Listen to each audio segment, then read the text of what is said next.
Today I'm gonna talk about a book called The 48 Laws of Power. This book is very famous among politicians, prisoners in the United States, celebrities like 50 Cent, and people who are in power. I hesitated a lot whether I should share this book with you or not, because the content of the book is manipulative. For me, some of the laws mentioned are unethical, and I personally do not recommend their application, but this does not mean that they will not be applied against you by others. Therefore, I will only share with you certain laws that I believe can benefit you and help you stay protected when these laws are applied against you. Law 1. Never outshine the master. While trying to impress people above you, don't show off your talent too much. This can make your superiors feel insecure, and they will find ways to replace you. For example, let's say you are 20 years old and have started a new job where you have a team leader who is 40. After several months, you realize that you know more than the leader of your team,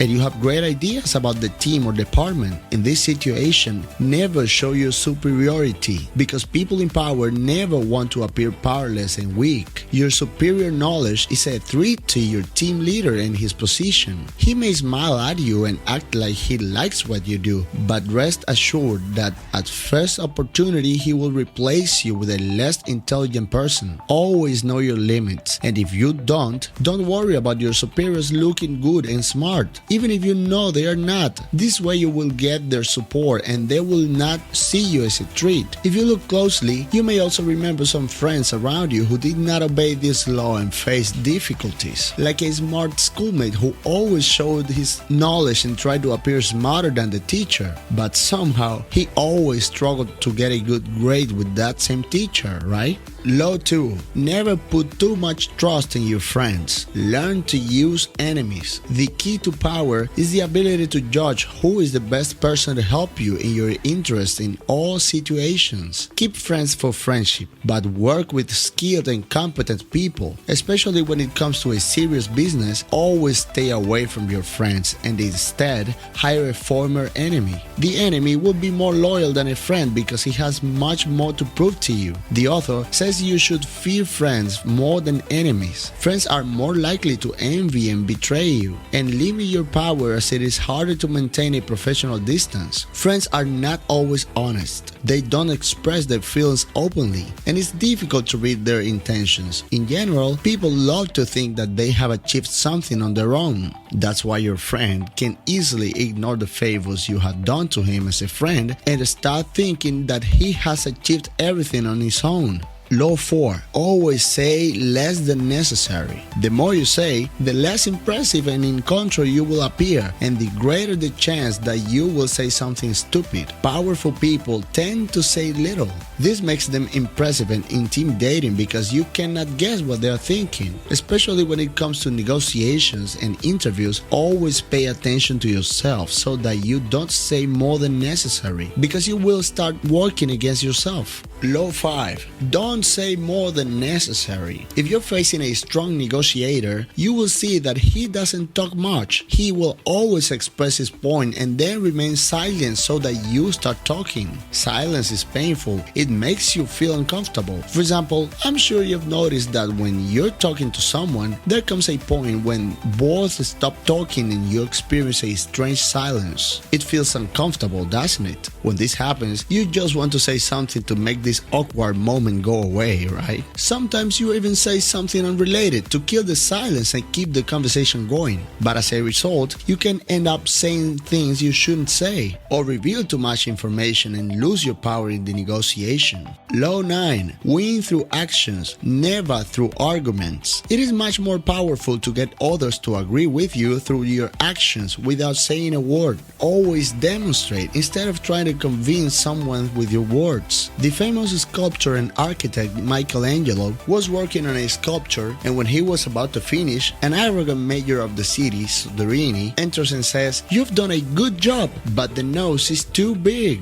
Michelangelo knew that the nose was perfect. It is just the perspective in which Soderini finds himself. But instead of arguing with him, he began to slowly chip away at the nose. He wasn't changing the nose, he was just making some of the remaining dust fall off. While doing this, Michelangelo said, "Okay, Okay, go and look from there and tell me if it looks right now. Soderini looked and said, yes, now it looks great. Every argument won through words lasts a short time and creates resentment on the other side. So win with your actions, never with arguments.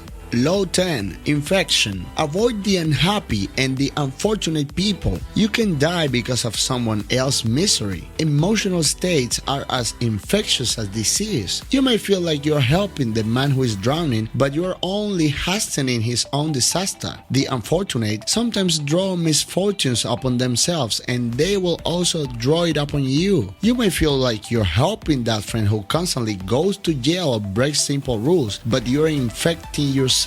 Associate with the happy and fortunate people instead.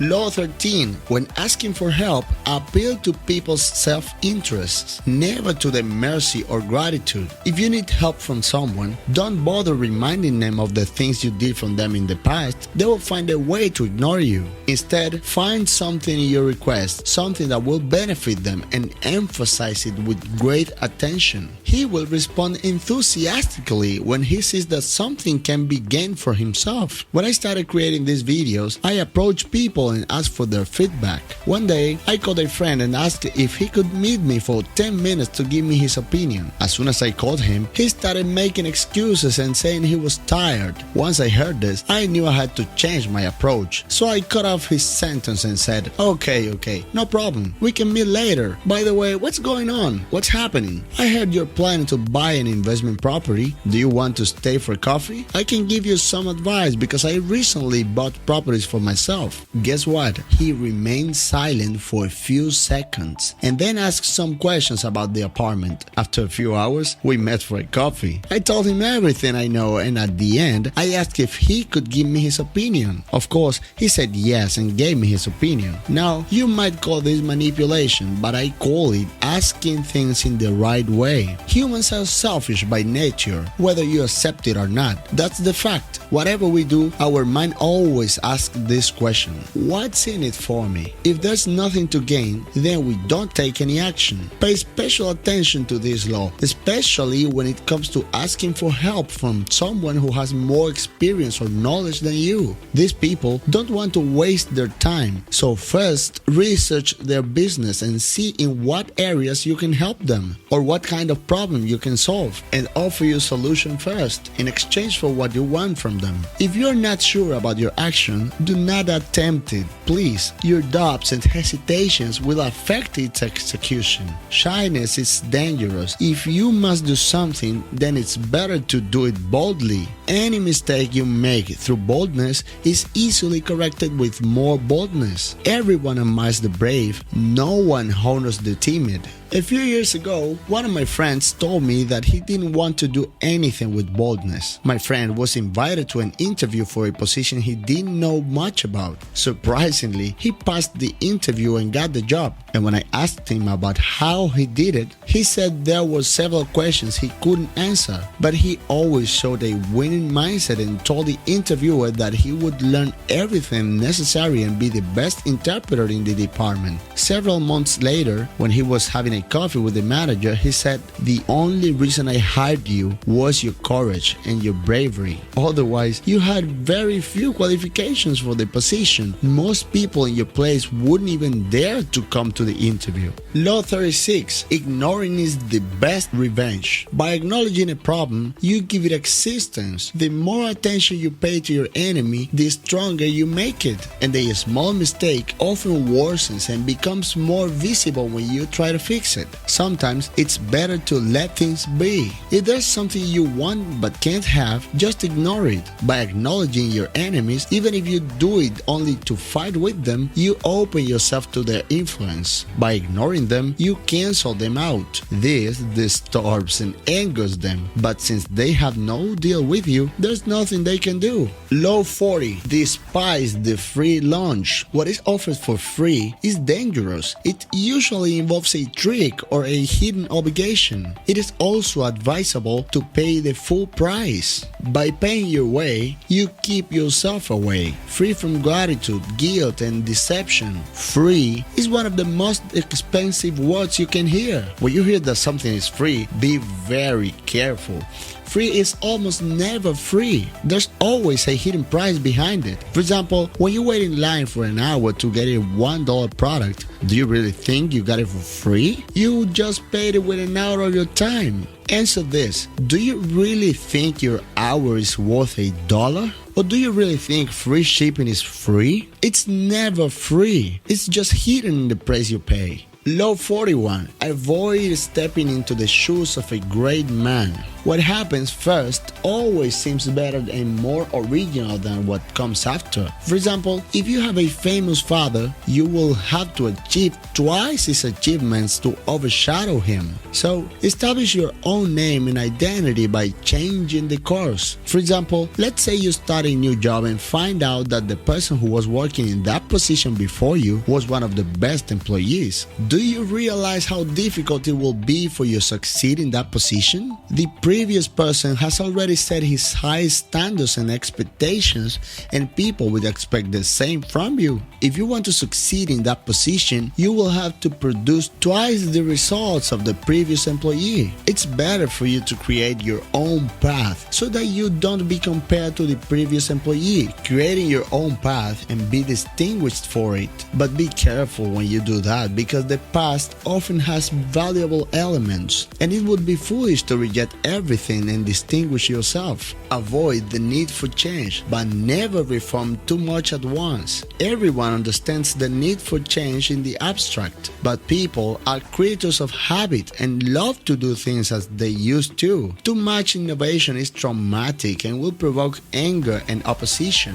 If you're new in a position of power or trying to build power, always respect the option of change. That's always the old way of doing things. If change is necessary, make it feel like a smooth upgrade from the past. Law 46. Never appear too perfect. People hate it when they see that you are better than them. Seeming better than others is always dangerous, but the most dangerous of all is seeming to have no flaws or weaknesses. Envy creates silent enemies. It's wise to show occasional flaws to deflect envy. Only a minority can succeed in the game of life, and that minority is the one that affects you the most. Success inevitably arouses envy from those around. Once you succeed, the people that will fear the most are those in your own circle, the friends and acquaintances that you have left behind. This was the last law I wanted to talk about. Before applying these laws, do your own research or read the book to understand them well. These laws are quite powerful, and they can backfire if you don't know how to apply them. For example, you can try to appear powerful if you remain silent, but keep in mind that being silent for a long time can affect you. But if you are not silent, you also create suspicions. If you like this video and want to see more videos like this, subscribe to the channel and click on the bell. And remember, with reading and education, life is always so much better.